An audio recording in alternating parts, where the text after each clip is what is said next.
Dvere z plastu alebo hliníkové dvere. Uznajte sami, že vchodové dvere sú vizitkou každej domácnosti.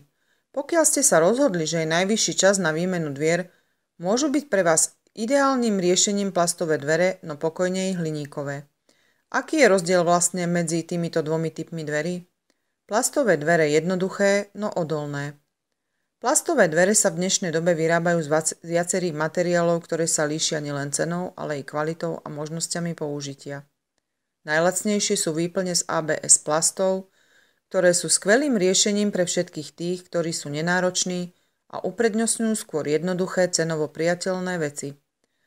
Medzi ďalšie výplne, ktoré sa používajú pri výrobe plastových dverí, sú HPL výplne, ktoré sú veľmi odolné a stabilné. Treba tiež dodať, že údržba je veľmi jednoduchá a taktiež si môžete vybrať z viacerých druhov. Najlepšou investíciou v prípade plastových dverí je jednoznačne výplň, ktorá sa lepí priamo na krídlo. Ide však o vyššiu investíciu, no môžete si byť istí, že tieto dvere vám vydržia skutočne veľmi dlho. Výborná pevnosť, stálosť a nádherný elegantný vzhľad sú len niektoré z výhod, ktoré tieto dvere ponúkajú.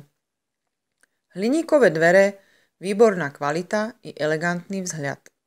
Veľkou výhodou hliníkových dverí je ich vzhľad. Dajú sa prispôsobiť bytu či domu, takže pokiaľ máte drevené alebo plastové okná, dvere sa dajú s nimi veľmi ľahko zladiť.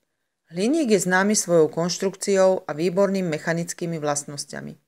Dajú sa veľmi ľahko otvárať a zatvárať, sú maximálne bezpečné proti zlodejom, no zároveň ľahké a odolné voči vonkajším vplyvom. Čím lepšie vlastnosti budú mať vytúžené dvere, tým vyššia bude i cena, no uznajte sami, že investovať do kvality sa dnes oplatí. Či si zvolíte plastové alebo hliníkové dvere, verte, že budete maximálne spokojní s vašim výberom.